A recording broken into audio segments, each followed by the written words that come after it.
Okay, let's back. So let's do this again. So we're going to talk about the species and class list here, as well as the inspirations for the setting. If you follow along on screen left, I don't know, somewhere you can see it.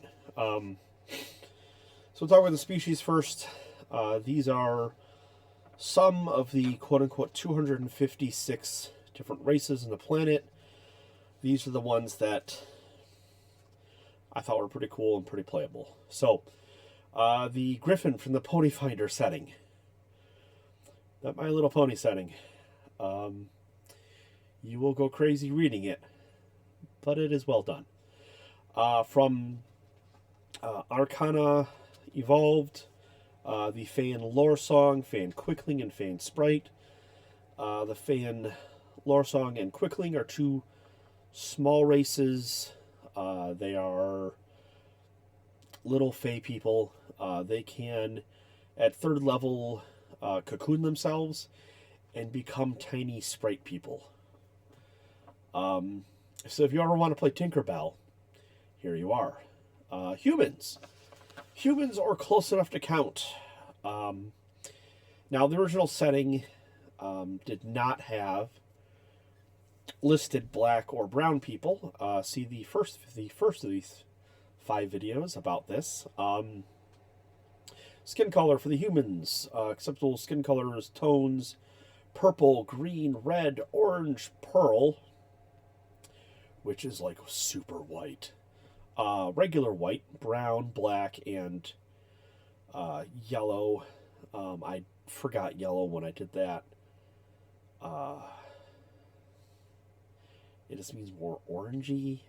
Not blue. Blue is the one human race color that you're not allowed to be, because the world emperor is a blue-skinned human, so no blue humans. There's one family of them, and they're important for the game setting, so you can't be a blue human. Purple, sure. Red, green, brown, white, black, pitch black, whatever. It's fine. They have a standard Pathfinder of humans. We have the halflings, sometimes known as hobbits, trobbits, grass runners, and kender. I just always like calling them hobbits for no good reason. Same as Pathfinder, nothing crazy there. Litorans, sometimes known as the Mock, from Thundar the Barbarians. These are a group of lion humanoids. The men have big old lion manes, the ladies don't. But they've got feline features and they're lion people. Go furries. Venaran, who are a race of monkey people. They have tails, they have short hair, they are like monkey people. Think the Monkey King from Chinese mythology. We've got dwarves, your standard underground dwarf people. We've got gnomes, your standard slightly underground gnome people. We have your elves, sometimes known as Romulans, Vulcans, or Eldar. They come in 3 varieties on my planet. Well, technically 4 varieties. Now 4. Wood elves, who have proficiency with the short bow and the long sword. Plains elves, who have proficiency with the long bow and the short sword. And the desert elf, who has proficiency with the hand crossbow and the scimitar. And then your drow. Drow. The Gripply, who are tiny-sized frog people. Think Mr. Toad is now a fighter. Mr. Toad with a mace. Mr. Toad the paladin. Mr. Toad the wizard. Yeah, Mr. Toad and Mr. Frog, they're a race. Ewoks, your friendly, good old-fashioned Ewoks. They can speak English, just like the second, or common, excuse me, just like the second Ewok movie. They can learn to speak English. Thykreen, they are insectoid people. They have 6 limbs, like an insect, multifaceted eyes. They're very tall, very skinny, and very warrior-esque. Speaking of warrior-esque, Klingons! So, one of the fun things about 3.5 Pathfinder 3.0 Dungeons and Dragons is there are lots and lots of books for other settings that are completely compatible. It takes like one line of dialogue to change the Klingon to a compatible race, or the Ewok, or it's pretty simple. So Klingons, you scream about honor, you wield a curved sword, you have a good day to probably die. The Wookiee, again, another one of these that I'm pulling right out the ass. About the Star Trek races, the Star Trek races that I have access to are from the original series. I can't find any new series Star Trek races for character classes. So I may have some Ferengi doing sales and crap, or running a bar or something along those lines. But I don't have access to a class, or a species, that you could use for a PC, player character. Wookiee, you did it all for the Wookiee. They're large, they're hairy, they don't speak English, they will break you in half, they have a crossbow for proficiency. The Twi'lek, good old headtails. They're actually a pretty underpowered race on this list. I just liked including them because I could. The Andorians. These are the seldom seen, but I've always thought really cool, blue-skinned antennae people from the original Star Trek. They were one of Gene Roddenberry's favorite races, which is weird. But that's because he was polyamorous, and so are all the Andorians. Andorians have 4 races.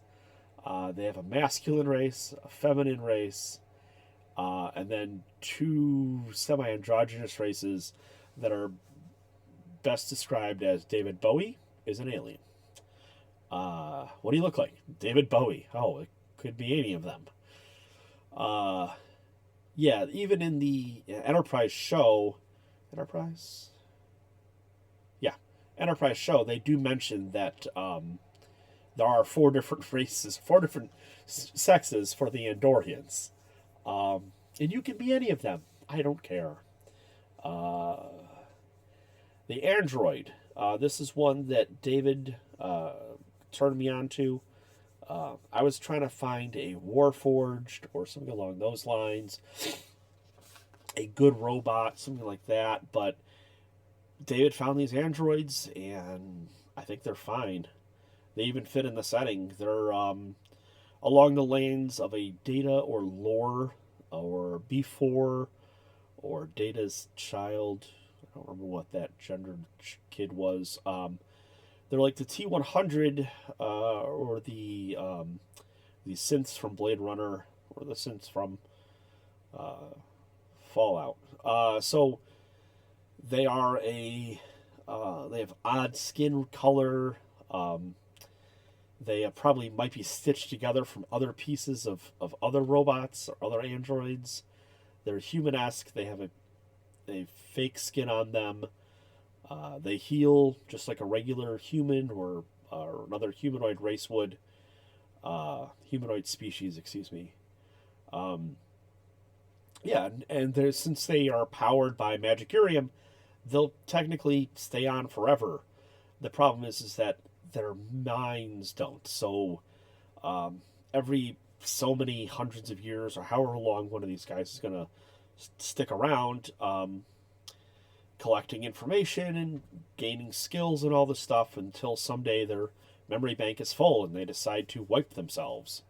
So they probably, go to a village they're familiar with, and then press the reset button 3 times and wipe their memory so that they can start all over again. So that's why androids will probably be around for 40,000 years, because they turn themselves off and restart their lives every so often. The Grey, otherwise known as the Asgardians from Asgard from the portal Stargate. They are proby. They are small, large-headed, mostly mental humanoids. You got to tell them to wear pants. They don't like wearing pants. They're also androgynous.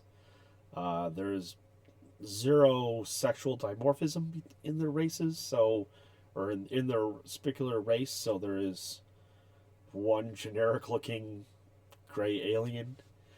I like those guys. It's a good fit for the setting. They're also a more recent race that have shown up, for no good reason. Lizard folk. You're welcome, Andy. Lizard folk, sometimes known as the lizard folk. However you want to describe it, I'm down for it. Skittermanders.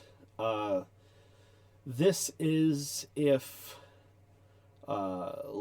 Stitch from Lilo and Stitch was a D&D race. It is a small-sized, 8-armed, furry mammal insect. Their main attitude is chaos, and they got 6 arms, but they can't use more than 2 at a time. So I like the XP's idea of giving him 6 guns, since we can only use 2 guns at a time. Tieflings. We have a 3 here of the 4 outsider races. Tieflings, everyone's favorite emo race there. We have the ASMR, everyone's favorite, oh, I'm a fallen angel, Yeah, the Diabli, who are really out there. They are, like, super out there. They have horns, they have tails, they have hooves. They are very bland, but they can see in magical darkness. That's their one big advantage. They have demon darkness vision, so they can see in actual magical darkness. And the Ifriti, or Ifrit, which is so they're basically genie people, fire genie people. And Dragonborn, because they've become a thing in 5e and people like them, so we're just going to go with it. That's the species. Now, I said there were 256 in the other one. There are some that don't really matter because they're probably underwater races or races that needed special accommodations and they just died off. But if you see something you want to play outside of that and it's reasonable, I can include it. It's all good, man. The class list.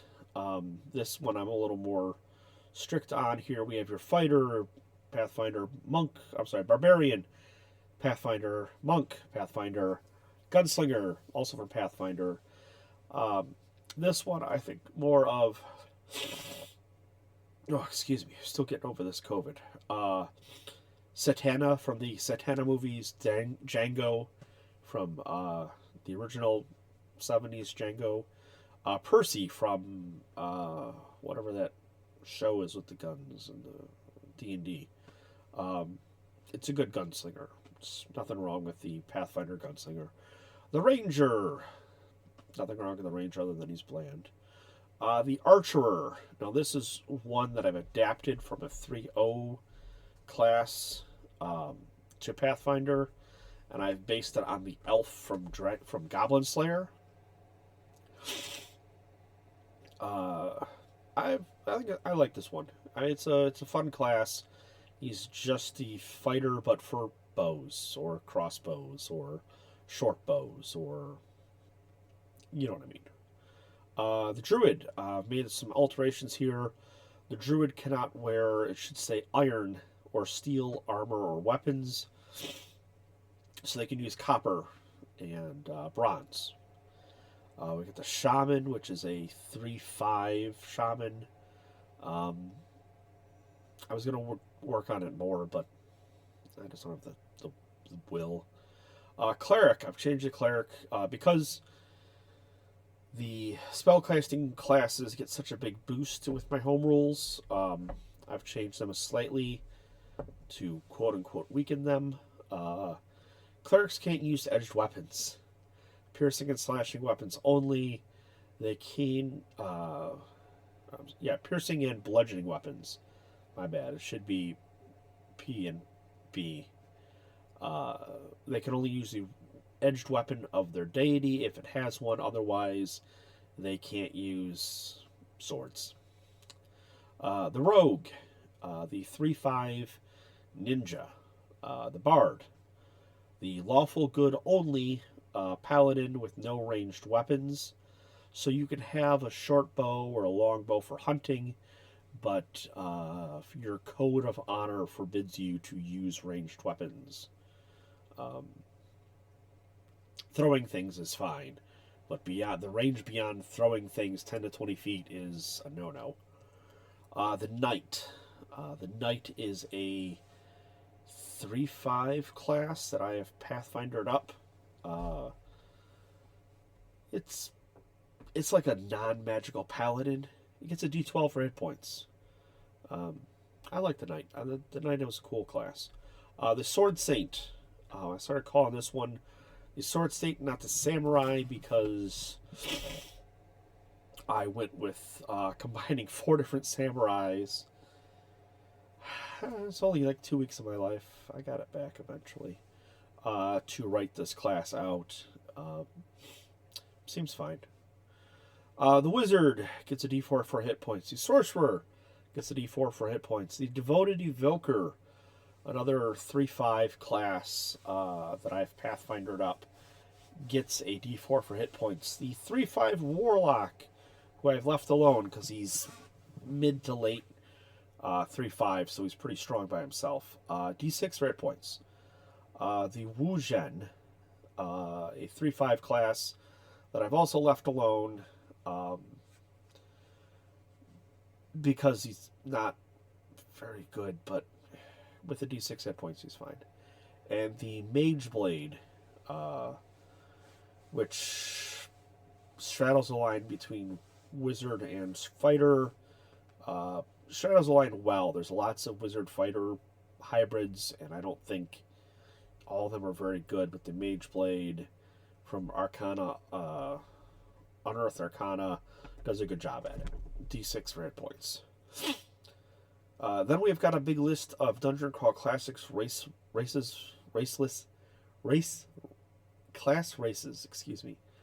races that I've included here. I'm going to try to blow through these in the next 3 minutes so you guys don't die of boredom on this video. The Undead Hunter. So I'm going to compare these to the 4 main types of the fighter, the rogue, the wizard, and the cleric. So the Undead Hunter, kind of rangery, a little weak, but I think could be fun to play. The Underworld Ranger specializes in taking down things that live in the underworld. Kind of a fun class. You get a wind-up laser gun. Yeah, you have to literally crank your laser gun. Seems cool. Seems like a fun class. The Swashbuckler, it's kind of rogue-like, kind of rogue meets fighter. Seems fun. The Canine, it's a literal dog. You get to play a dog, like, be a dog. Like, okay, this is the dog. Like, why does the dog have human intelligence? You could tell me that. I don't know why. He just does. He's a fighter type. A little weaker than the regular fighter, but you get to play a dog. I mean, that's exciting. It's a small sized dog. The barbarian, a literal bear who specializes in raging, also has human like intelligence. I imagine there's just a whole race of bear people that are all like, yeah, I like to rage. It's cool. You know, don't speak English. Like to rage. The go to war, another of these animal classes here.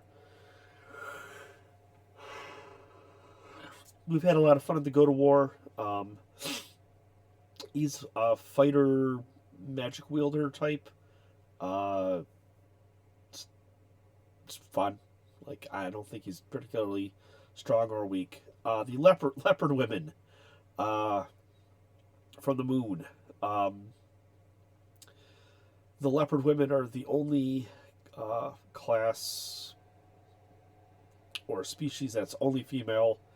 There's a group of crazed robots that combine warrior women with a red leopard skin and hybrid leopard blood.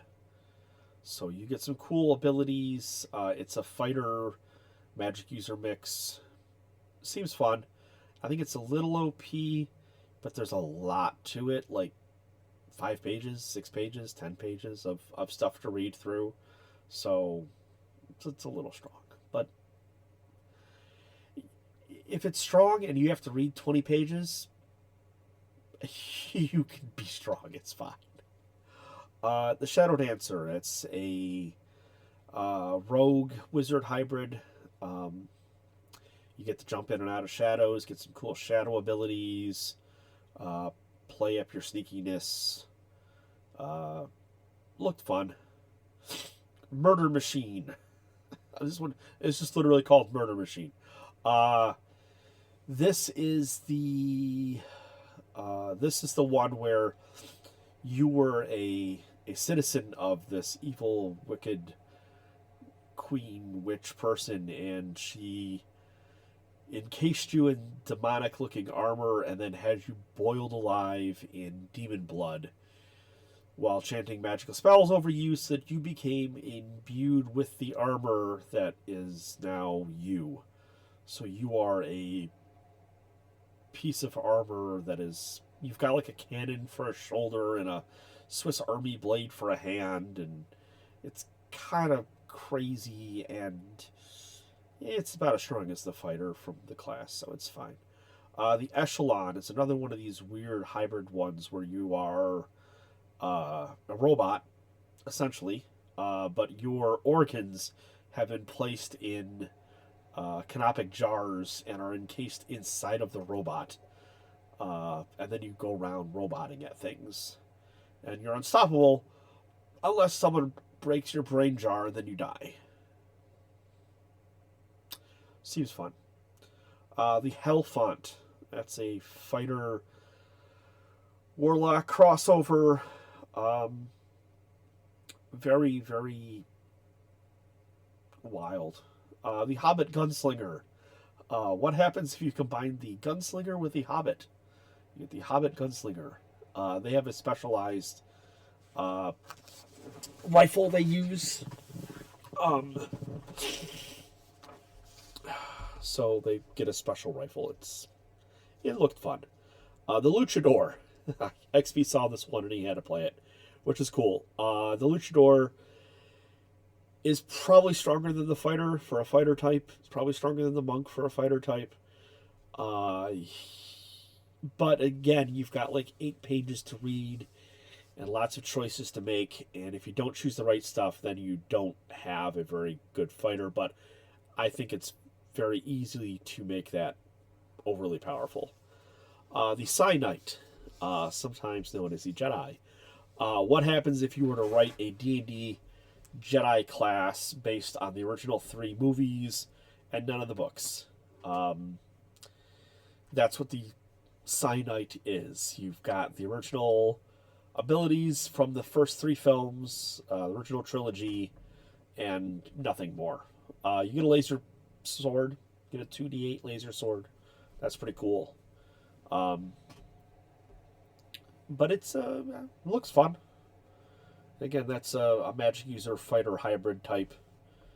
The Wujan Master. It's a class list. Dungeon Crawl Classics class, which is a weird thing to say. You get to choose your abilities at every level, so it's one you can build yourself.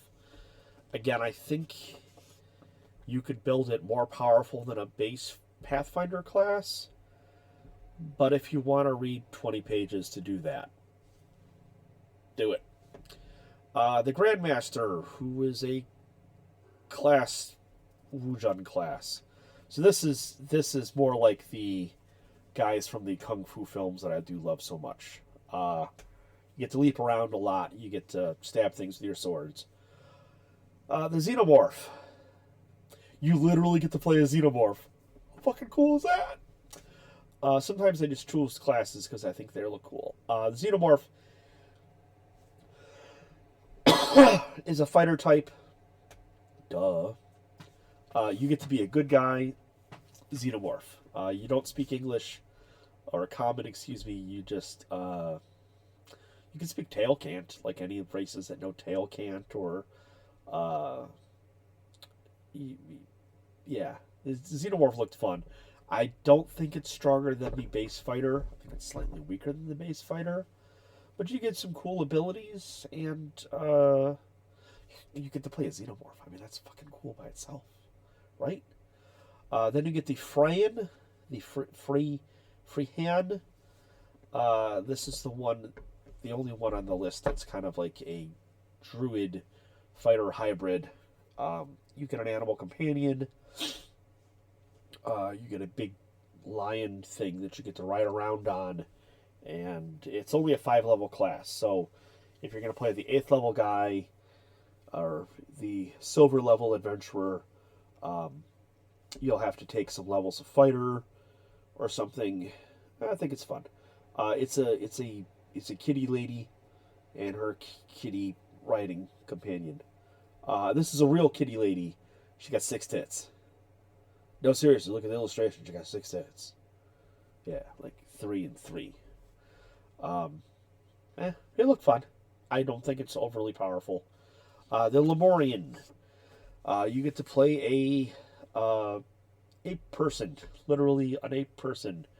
You get to play an ape person. That's what it is. It's a wizard fighter hybrid. Landing on the fighter side. I think it's got some cool abilities, makes it unique. The Raptor Shaman is on this list.